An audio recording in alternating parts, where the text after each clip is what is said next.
तुकाराम मुंढेंच्या खात्याचा धसका की खरंच दूध खराब? साताऱ्यात शेतकऱ्याने रस्त्यावर ओतले शेकडो लिटर दूध. महाराष्ट्रातील सातारा जिल्ह्यातून एक संभ्रमात टाकणारा व्हिडिओ सध्या सोशल मीडियावर तुफान व्हायरल होतोय.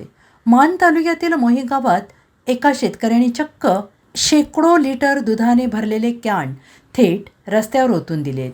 या विचित्र घटनेमुळे संपूर्ण परिसरात खळबळ उडाली आहे आणि यामागे कडक अधिकारी तुकाराम मुंढे यांच्या कारवाईची धास्ती तर नाही ना, अशी जोरदार चर्चा रंगू लागली आहे.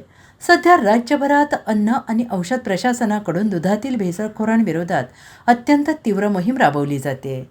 IAS अधिकारी तुकाराम मुंढे यांच्या कडक शिस्तीची आणि धडक कारवाईची सगळ्यांनाच माहिती आहे. मोही गावात प्रशासनाची अचानक धाड पडणार या भीतीने संबंधित शेतकऱ्याने हे भेसळयुक्त दूध रस्त्यावर ओतून देऊन पुरावा नष्ट केल्याचा दावा सोशल मीडियावरील व्हायरल मेसेजमध्ये केला जातो आहे. या व्हायरल व्हिडिओनंतर जेव्हा संबंधित शेतकऱ्याकडे या प्रकाराबाबत विचारणा केली असता तेव्हा त्याने सोशल मीडियावरील सर्व दावे स्पष्टपणे फेटाळून लावले. रस्त्यावर ओतलेले दूध भेसळयुक्त नव्हते, ते खराब झाले असल्यामुळे नाईलाजाने मला ते रस्त्यावर ओतून द्यावे लागले, असं स्पष्टीकरण शेतकऱ्याने दिलं आहे. Bureau report, SBN Marathi, Satara.